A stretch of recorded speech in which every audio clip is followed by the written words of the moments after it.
추수감사절이 가까이 와 있습니다. 추수감사절이 가까이 와 있다는 것은 한 해의 끝이 가까이 와 있다는 의미입니다. 한 해의 마지막을 바라보면서 이 한 해를 돌아보며 점검해 봐야 될 필요가 있습니다. 우리가 살았던 2019년 이 한 해가 우리의 삶에 무엇을 남겼습니까? 풍성한 기쁨을 남겼습니까? 감격스러운 예배에 흘린 눈물을 남겼습니까? 아니면 형제들과 나눈 아름다운 교제를 남겼습니까? 셀교회, 교회의 부흥을 가져오게 하셨습니까? 아니면 돈을 많이 버셨습니까? 은혜를 크게 받으셨습니까? 의의 열매가 가득한 한 해였습니까? 어느 찬송가 기자는 그렇게 고백합니다. 의의 열매 가득 안고 땅끝에서 주를 기다릴 것이라. 그것이 우리 인생의 마지막 모습이 되기를 원한다라고 고백합니다. 한 해의 마지막 모습이 그런 모습입니까? 무엇을 거두었든지 하나님은 말씀하십니다. 심었기 때문에 거둔다는 겁니다. 심은 대로 거둘 것이라 라고 이야기합니다. 우리는 잘 알고 있습니다. 콩 심은 데 콩 나고 팥 심은 데 팥 난다는 것입니다. 사과를 심고 배를 딸 것을 기대할 수 없습니다. 배나무를 심고 사과를 딸 걸 기대할 수 없습니다. 심은 대로 거둔는다. 이거는 상식이라는 겁니다. 많이 심으면 많이 거둘 겁니다. 적게 심으면 적게 거둘 겁니다. 좋은 걸 심으면 좋은 것을 거둘 것입니다. 선한 것을 심으면 선한 것을 거둘 겁니다. 나쁜 것을 심으면 나쁜 것을 거둘 것입니다. 악한 것을 심으면 악한 것을 거둘 것입니다. 이건 상식입니다. 그런데 참 많은 사람이 이런 상식이 없습니다. 왜냐하면요, 전혀 심지 않고도 거두려고 하는 겁니다. 또 조금 심고 많이 거두려고 합니다. 그보다 더 이상한 것은요, 심은 것과 다른 것을 거두려고 합니다. 사과를 심고 배를 거두려고 하고 배를 심고 사과를 거두려고 하는 사람들이 있다는 겁니다. 영적인 걸 심고 세상적인 것을 거두려고 합니다. 기도는 영적인 활동입니다. 많은 돈을 버는 것은 세상적인 겁니다. 영적인 걸 심고 세상적인 것을 거두려고 합니다. 영적인 걸 심으면 영적인 것을 거두게 될 것이라. 기도 안 하고 돈 벌 수 있는 사람들도 있습니다. 그러나 기도하고 돈 번 사람들은요, 그 돈을 벌 수 있는 것이 하나님의 은혜고 하나님의 역사라는 것들을 경험하게 되는 겁니다. 돈은 세상적인 것일지 몰라도 그 돈을 벌도록 여건과 모든 것들을 주장하시는 하나님의 역사를 배우는 것은 영적인 것입니다. 성경은 거듭거듭 심은 대로 거둔다고 이야기합니다. 분명히 심은 대로 거두는데 심지 않은 것을 거두고 심은 것과 다른 것을 거둘 때에 오늘 성경은 이야기합니다. 스스로 속인다는 겁니다. 스스로 속이지 말라. 무엇이겠습니까? 심은 대로 거둘 것인데 심지 않은 것을 거두거나 심은 것과 다른 것을 거두려고 한다면 그것은 자신을 속이는 것이다. 자신을 합리화하는 것이라는 겁니다. 그런데 스스로를 속일지는 몰라도 스스로를 합리화시킬지 몰라도 하나님은 안 속으신다는 겁니다. 하나님은 만홀히 여김을 받지 않는다. 속지 않으신다. 그것으로 조롱거리가 되지 아니하실 것이라 라고 이야기합니다. 호락호락 넘어가지 않을 것이라 라고 이야기합니다. 심은 대로 거두는데 문제는 뭐냐 하면 심으면 바로 거두면 좋겠는데 한참이 지나야 거두는 겁니다. 봄에 씨를 뿌리면 가을에 거두는다는 겁니다. 그러므로 그 기간이 지나가는 동안에 혹시 나지 아니할까 하고 염려할 수도 있다는 겁니다. 그런데 반드시 거둘 것이라. 우리는 악한 것을 심으면 아무것도 못 거두느냐? 아니라는 겁니다. 악한 것을 거둘 것이라 라고 이야기합니다. 성경은 이런 예들을 수없이 반복해서 우리에게 주고 있습니다. 잠언서 21장 13절에는 이런 말씀이 기록되어 있습니다. 너희가 귀를 막아서 가난한 자의 부르짖는 소리를 듣지 아니하면 자기의 부르짖을 때에도 들을 자가 없다. 너희가 가난한 자의 부르짖음에 귀를 막아버리면 너희가 가난한 심령이 되고 가난한 때가 되어서 부르짖을 때, 무엇인가 필요해서 부르짖을 때 그것을 들을 사람도 없고 들을 하나님도 안 계시다는 겁니다. 호세아서 4장은 이렇게 이야기하고 있습니다. 음행과 묵은 포도주와 새 포도주가 너희의 마음을 빼앗았다는 것입니다.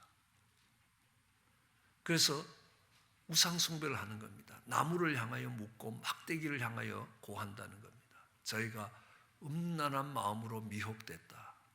음란한 마음으로 유혹을 받았다는 겁니다. 그래서 하나님의 손을 음란하게 떠났다는 겁니다. 그랬더니만 그들 속에 어떤 결과가 오느냐 하면요, 이름으로 너희 딸이 행음하고 너희 며느리가 간음을 행할 것이라는 겁니다. 너희가 음란히 하나님을 떠났다는 겁니다. 그러기에 너희 딸이 행음하고 너희 며느리가 간음을 하는 것 당연한 것이라는 겁니다. 심은 것을 거두는 것이라고 이야기합니다. 사사기서 1장은 이렇게 이야기합니다. 베색이라는 곳에서 아도니 베색을 만나서 이스라엘 백성들이 그와 싸웠습니다. 그래서 가나안 사람과 브리스 사람을 죽이고 도망가던 아도니 베색을 잡았습니다. 그리고 그의 수족의 엄지가락을 끊었습니다. 엄지손가락과 엄지발가락을 끊었습니다. 그랬더니만 이 아도니 베색이 하는 말이 있습니다. 옛적에 70명의 왕이 그 수족의 엄지가락을 찍히고 내 상 아래서 먹을 것을 줍더니 하나님이 나의 행한 대로 내게 갚으셨다는 겁니다. 그의 엄지손가락이 잘리고 엄지발가락이 잘릴 때 그가 70명의 왕에게 했던 일들을 기억하는 겁니다. 무엇입니까? 내가 심은 대로 거두었다라는 말입니다. 성경에 그 예들이 많이 있습니다. 이스라엘 백성들이 이집트에서 종살이하고 있을 때에 이스라엘 백성들이 번성했습니다. 그러자 이집트 왕과 이집트 군대가 이제 태어나는 이스라엘의 어린 아이들을 나일강과 홍해에 집어던졌습니다. 물속에 수장시켰습니다. 물속에 가라앉게 해서 그 어린 핏덩이 같은 생명들이 죽음을 맞이하게 했습니다. 이스라엘 백성들이 출애굽할 때에 그들이 홍해에 다 가라앉았습니다. 홍해에 수장되었습니다. 하나님이 벼락을 내려서 그들을 치실 수도 있습니다. 그러나 그들을 홍해에 가라앉힌 이유가 뭐겠습니까? 그들이 수없는 생명을 그 물에 수장시키고 죽였던 대로 그들이 그 물속에 갇혀서 죽게 되는 겁니다. 그들이 심은 대로 거둔 것이라는 겁니다. 전 미국에 와서 처음 은혜를 받았습니다. 제가 만난 예수님이 너무너무 좋았습니다. 그래서 만나는 사람들마다 예수님을 믿으라고 전했습니다. 그랬더니만요, 우리 고등학교 2년 선배님이 저를 불러서 너 그렇게 하지 말라는 겁니다. 아주 험한 말로, 그렇게 매번 누군가를 만나고 오면 저를 저녁 때 맥도날드에 불러서 그렇게 얘기합니다. 그래서 맥도날드에 별로 친하지는 않습니다. 그러니까 왜 그러셨냐 하면 그 당시에 교회가 2개 있었습니다. 우리 교회에서 그러니까 우리 교회와 연결된 사람이니까 너는 만나지 말라는 겁니다. 선배님, 제가 우리 교회 오라고 이야기하는 게 아니라 예수님을 믿어야 된다고 전하고 있습니다. 그래도 만나지 말라는 겁니다. 그래서 한 번, 2번은 참았는데 이게 수없이 반복되니까 화가 나는 겁니다. 하나님께 기도했습니다. 하나님, 제가 뭘 나쁜 짓을 한 것도 아니고 열심히 복음을 전하고 그들이 예수님을 구주로 영접할 수 있도록 돕고 싶었는데 왜 이래 어려움을 겪게 하십니까? 라고 하니까 하나님이 너도 그랬잖니 하는 생각이 드는 겁니다. 제가 전혀 신앙생활을 시작하지 않을 때 처음 교회를 다니는 동생을 그 수준 이상으로 핍박했습니다. 데모하다가 경찰서에 잡혀가면 어떤 대우를 받는지 그 수준으로 핍박을 했습니다. 심은 대로 거두는구나. 정말 그때 우리 동생의 심정이 이런 심정이었겠구나 하고 깨닫게 되더라는 겁니다. 야곱이라는 사람이 있습니다. 그는요, 에서와 쌍둥이로 태어났는데 에서가 형이었습니다. 아니, 불과 몇 분 차이로 태어났는데 그는 형이고 나는 동생입니다. 너무 억울한 겁니다. 어느 날 기회가 왔습니다. 정말 에서가 사냥을 하고 돌아오는데 너무너무 배가 고프니까, 그러니까 팥죽을 달라고 이야기합니다. 그때 형에게 이야기합니다. 날 형 삼으면 내가 형에게 팥죽 주겠다. 장자의 명분을, 형이라는 명분을 내게 달라. 그래서 에서가 야야 그거 가져가고 팥죽 달라 해서 팥죽을 먹었습니다. 그뿐만 아니라 아버지가 형을 축복해 주고 싶어서 네가 사냥하고 와서 내 축복을 받으라 라는 말을 듣고 형처럼 위장을 하고 들어가서 아버지가 형에게 할 축복을 빼앗았습니다. 사기죠. 좋았을 겁니다. 다른 사람이 가질 거 내가 움켜쥐었다는 겁니다. 내가 얻었다는 겁니다. 그런데 아니었습니다. 조금 지나니까요, 형의 칼날에 쫓겨서 외삼촌 집으로 갔습니다. 그러면요, 그 막막한 이방 땅에서, 아무도 아는 사람이 없는 그 땅에서 외삼촌이 잘 돌봐줘야 될 거 아닙니까? 그런데 돌봐주기는커녕 외삼촌이 먼저 사기를 치는 겁니다. 10번도 넘게 사기를 치는 겁니다. 그뿐만이 아닙니다. 이제 고향으로 돌아와서 12아들과 함께 살아가는데 그가 사랑했던 요셉이라는 아들을 그 10명의 아들들이, 그 형들이 힘을 합쳐서 요셉을 팔아버렸습니다. 종으로 팔았습니다. 그리고도 아버지한테는 요셉이 죽었다고 거짓말을 하는 겁니다. 속이는 겁니다. 평생 그 아들이 죽은 줄 살다가 어느 날 이집트에 내려가서 노년에 그 아들을 보게 되는 겁니다. 그때 야곱이 무슨 생각을 하겠습니까? 내가 우리 아버지를 속이고 사기치고 내가 형을 속이고 사기쳤더니만 우리 외삼촌이 날 사기치고 우리 아들들이 힘을 합쳐서 나한테 사기쳤다는 겁니다. 공평하신 하느님이라는 겁니다. 내가 움켜쥔 것이 복이 되냐는 겁니다. 아닙니다. 심은 겁니다. 그 노년에 피눈물을 흘리면서 그 악을 거두어 드리는 것입니다. 심은 대로 거두는 것입니다. 그것은 아담과 하와로까지 올라갈 수 있습니다. 아담과 하와는 선악과를 먹었습니다. 뱀이 와서 그를 유혹했습니다. 네가 이 선악과를 먹으면 하느님처럼 될 수 있다는 겁니다. 최고가 될 거라는 겁니다. 하느님처럼 될 수 있다는 겁니다. 그들은 선악과를 먹었습니다. 왜 먹었겠습니까? 내가 하느님처럼 되겠다는 겁니다. 하느님처럼 되고 싶어서 선악과를 먹었습니다. 내가 최고가 되고 싶었던 겁니다. 내 위에 아무도 없게 만들고 싶었다는 겁니다.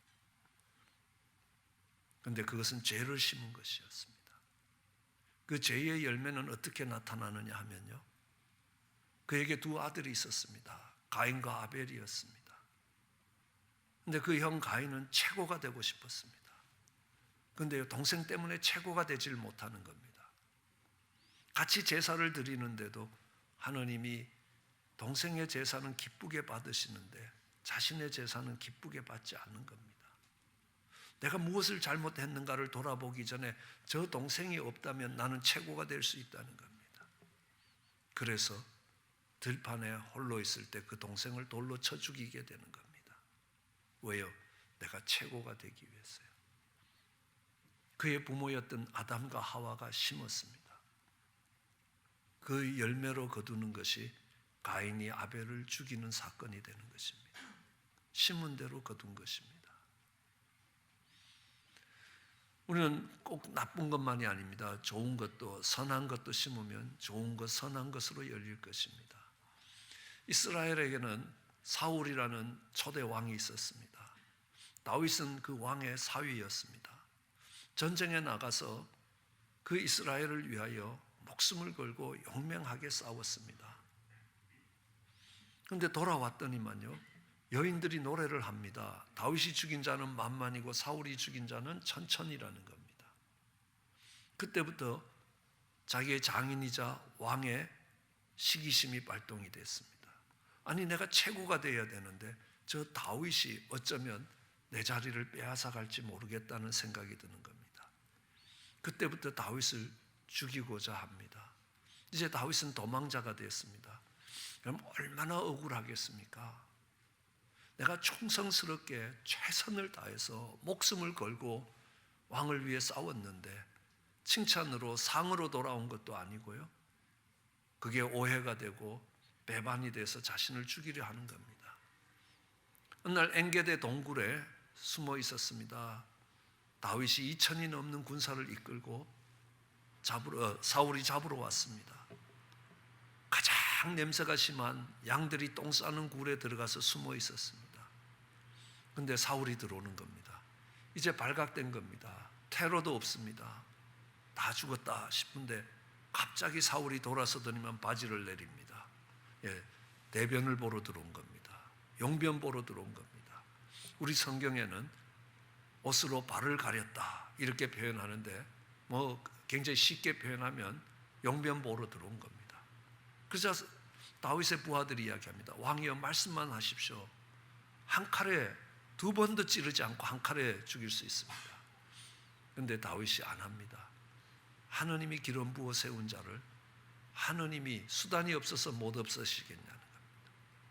하느님께는 심장마비도 있고 벼락도 있고 하느님이 하실 수 있는 수단은 많다는 겁니다. 하느님이 안 하시는 걸 내가 할 수 있겠느냐. 그 사울 왕에게 긍휼과 자비를 베풀었습니다. 그리고 한참의 시간들이 흘렀습니다. 다윗은 왕이 되었습니다. 어느 날 그는 그의 충실한 부하 우리아의 아내를 범하고 그것을 은폐하기 위해서 우리아를 죽였습니다. 사울보다 훨씬 더 폐역된 자리로 몰려갔습니다. 그때에 그가 사울에게 베푼 긍휼과 자비가 하나님의 긍휼과 자비가 돼서 돌아왔습니다. 그뿐만이 아닙니다. 그 이후에 다윗의 후손들이 수없이 잘못된 길을 갈 때에도 하나님은 다윗이 베푼 그 긍휼과 자비를 기억하셔서 그 후손들에게 긍휼과 자비를 베풀어서 그 왕위를 지켰다라고 성경에 여러 번 반복돼서 나오고 있습니다. 다윗이 심었던 그 선한 것들이 그 후손들에게도 열매가 되어서 나타났다는 것들을 알 수 있습니다. 우리는 이 심은 대로 거둔다는 말이 축복이 될 수도 있고 저주의 말이 될 수도 있습니다. 무엇을 심었느냐에 따라 달라질 것입니다. 우리는 어떤 결과들이 올 때에 내가 무엇을 심었느냐라는 것들은 생각하지 않고 그 결과를 보고 하나님을 원망하거나 불평할 때도 있다는 것입니다. 한 해의 끝자락에 내가 무엇을 거두고 있는가 돌아보아야 한다는 것입니다. 그것은 내가 심은 것이라는 겁니다. 오늘 본문의 말씀은 그렇습니다. 갈라디아 사람들에게 주신 하나님의 위로와 격려의 말씀입니다. 그들은 복음을 들고 선한 일들을 해갔습니다. 그런데 그 선한 일을 했기 때문에 그렇지만 그 결과가 그 열매가 나타나지 않는다는 겁니다. 그렇지만 하나님이 약속하십니다. 네가 선한 것들을 심었느냐? 반드시 때가 이르면 열매가 나타날 것이다. 우리가 씨를 심으면 바로 열매를 거두는 것 아니라는 겁니다. 씨가 땅속에 들어가면 아무것도 보이지 않는 때가 있습니다. 그러나 때가 이르면 가을이 되면 추수를 하는 것처럼 낙심하지 말라, 피곤하지 말라. 하나님이 반드시 거두게 할 것이라.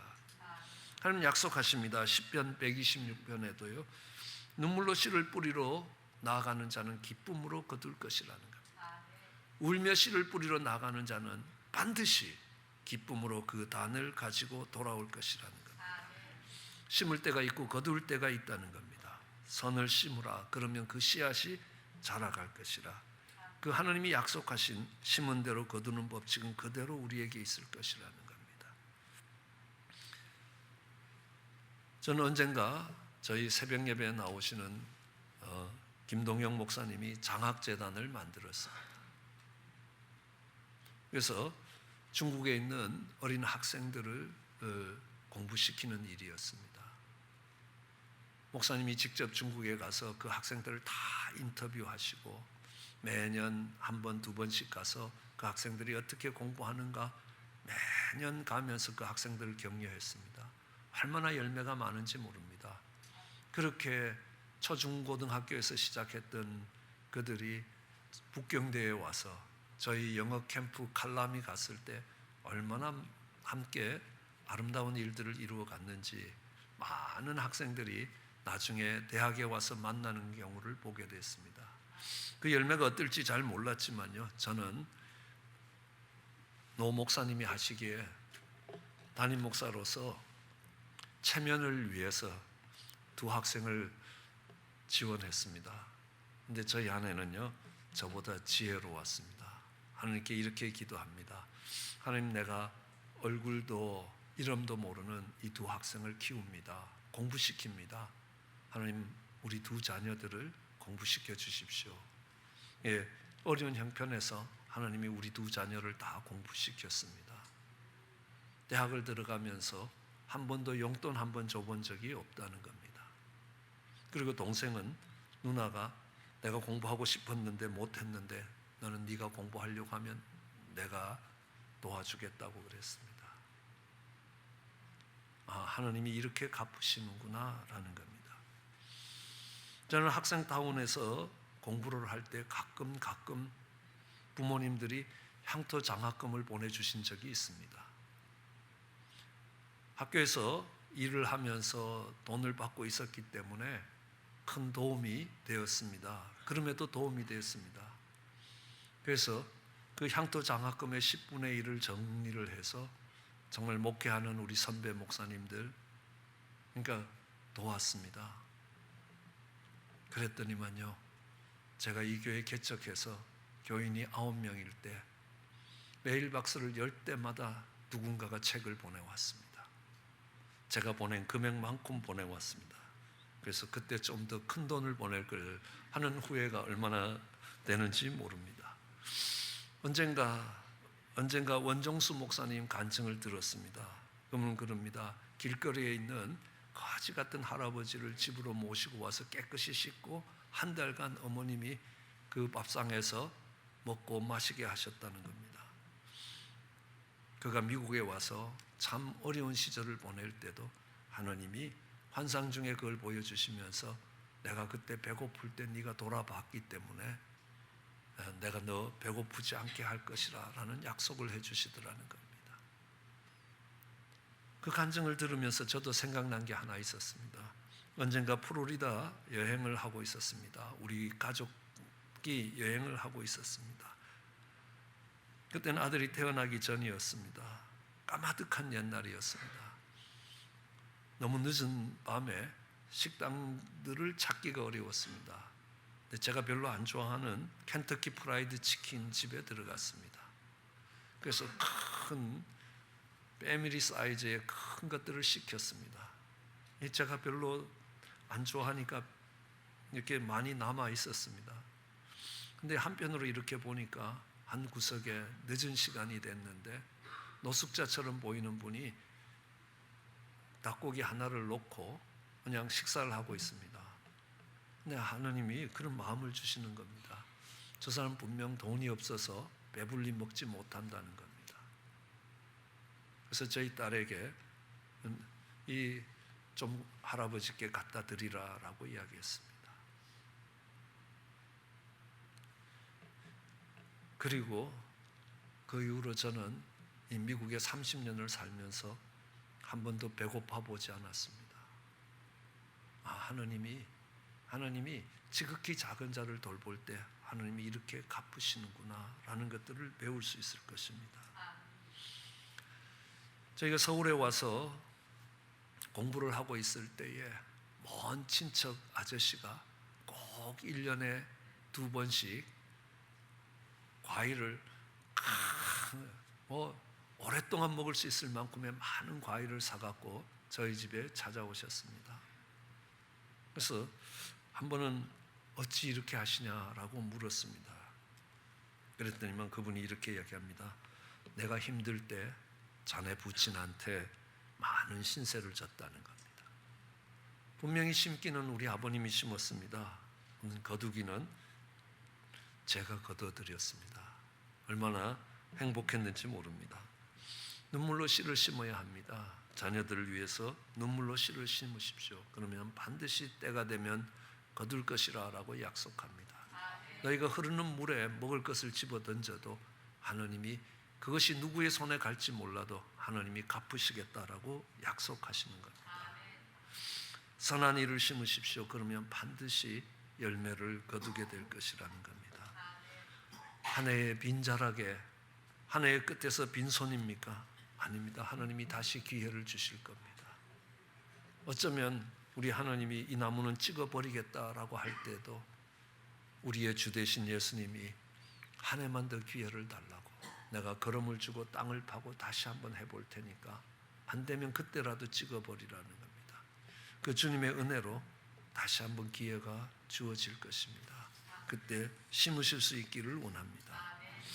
심은 대로 거둔다라는 것이 축복이 되는 또 다른 이유가 있습니다.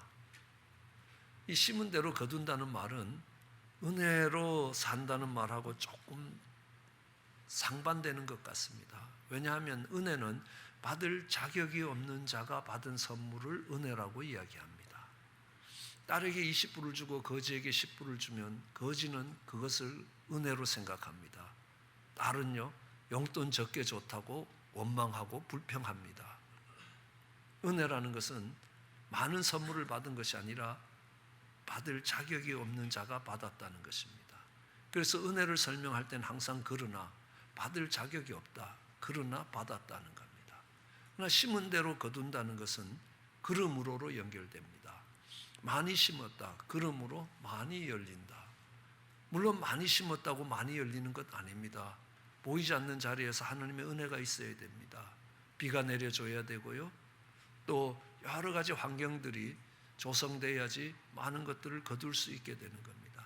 그렇지만 많이 심었기 때문에 많이 거둘 수 있고, 안 심었기 때문에 거둘 게 없다는 겁니다. 그러므로 연결이 되는 겁니다. 그러면 은혜로 사시겠습니까? 심은 대로 거두는 법칙을 가지고 사시겠습니까?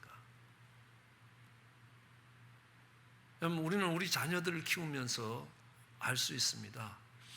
우리 자녀가 태어났을 때 아무것도 할 수 없습니다. 먹을 수도 없고 음식을 만들 수도 없고, 하다못해 정말 똥 싸고 오줌 싸는 것까지 다 청소해 줘야 되는 겁니다. 씻어 줘야 되는 겁니다. 전적으로 부모님들이 다 해줍니다. 한글하고는 울고 땡깡 쓴 것밖에 없습니다. 그러나 부모님이 그를 위해서 필요한 모든 것들을 다 해주십니다. 은혜입니다. 조금 더 있으면요, 부모님들이 음식을 만들어 놓고 이제 네가 떠먹으라 라고 이야기합니다. 이제 숟가락을 들고 떠먹어야 됩니다. 많이 먹으면 많이 먹을 수 있고 적게 먹으면 적게 먹을 수 있습니다. 이제는요, 부분적이나마 심은 대로 거둔다는 법칙이 적용되기 시작하는 겁니다. 많이 먹고 빠르게 성장해 갈 수도 있고, 안 먹고 키가 안 클 수도 있습니다. 그런데 이제 어른이 되면요, 네가 알아서 해라라는 것입니다. 아직도 부모님 손에 얻어먹고 살려느냐? 네가 노력해서 그것으로 정말 네 생계를 꾸려가고 네가 먹을 것을 준비해야 된다는 겁니다. 예? 내가 수고한 만큼 먹을 수 있게 되는 것입니다. 아직 어린아이라면, 아무것도 할 수 없는 어린아이라면 전적으로 부모의 은혜로 자라갈 것입니다. 그러나 네가 심은 대로 거둘 것이라 라는 것은 이제는 그가 어른이 됐고 성장했다는 것입니다. 이스라엘 백성들이 종살이 하던 이집트에서 빠져나올 때 그들이 한 건 아무것도 없었습니다. 원망과 불평밖에 없었습니다. 그렇지만 하나님이 은혜로 그들을 이끌어내셨습니다. 그리고 광야를 지나가는 동안에 그들은 많은 훈련을 받고 배우게 됩니다. 그리고 요단을 건너 가나안 땅에 들어갈 때 하나님은 말씀하십니다. 네 발로 밟는 데까지 너와 내 후손의 땅이 될 것이라는 겁니다. 그 가나안 땅에 들어간다고 그 가나안 땅이 그들의 후손의 땅이 되는 게 아니었습니다. 너희가 밟는 땅만큼 너와 내 후손의 땅이 될 것이라는 겁니다. 10발자국을 떼면 10발자국만큼 너와 내 후손의 땅이 될 것이라.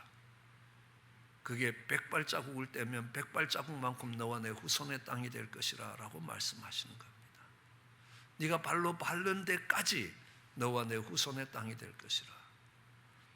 그 땅은 가나안 족속이 갖고 있던 땅이었습니다. 너희가 싸워서 정복하는 데까지 너와 내 후손의 땅이 될 것이라 라고 이야기합니다. 종살이 하던 죄악의 땅에서 벗어나는 것은 전적인 하느님의 은혜였습니다. 그러나 축복의 땅에서의 삶의 원리는 달라진다는 겁니다. 네가 심는 대로 거둘 것이라는 겁니다. 네 발로 밟는 데까지 갈 것이라는 겁니다. 그 축복은 심는 대로 거두는 겁니다. 하나님 말씀하십니다. 나는 상 주는 하느님이시라는 겁니다. 모든 믿음의 사람에게 동일한 상을 주시는 하느님이냐? 아니라는 겁니다. 상은 다르다는 겁니다. 너희가 믿음의 사람이냐? 믿음의 사람은 하나님이 계시다는 것을 믿고 자기를 찾는 자에게 상 주심을 믿어야 된다는 겁니다. 하나님을 찾는 사람들에게 상이 가는 겁니다. 모든 사람들에게 다 가는 게 아니라는 겁니다. 자기를 찾는 자에게 상 주신다는 겁니다. 그것은 심은 대로 거둔 것이라는 겁니다. 이제 심은 대로 거둔다는 말은 너희가 영적으로 성숙하고 너희가 죄를 벗어가는 그 과정이 아니라 죄를 벗는 광야가 아니라 이제 축복의 땅에서 살아간다는 겁니다. 너희가 그리스도의 장성한 분량에 이르렀다는 것들을 이야기합니다. 그때는 말씀합니다. 심은 대로 거둘 것이라는 겁니다. 나 그 가운데서 낙심하지 말라. 심으면 반드시 거둘 것이라. 그렇기 때문에 선을 심으라는 겁니다. 그런 씨앗을 뿌림으로 눈물로 씨를 뿌림으로 아름다운 열매를 거두는 저와 여러분 되시기를 주의 이름으로 축원합니다.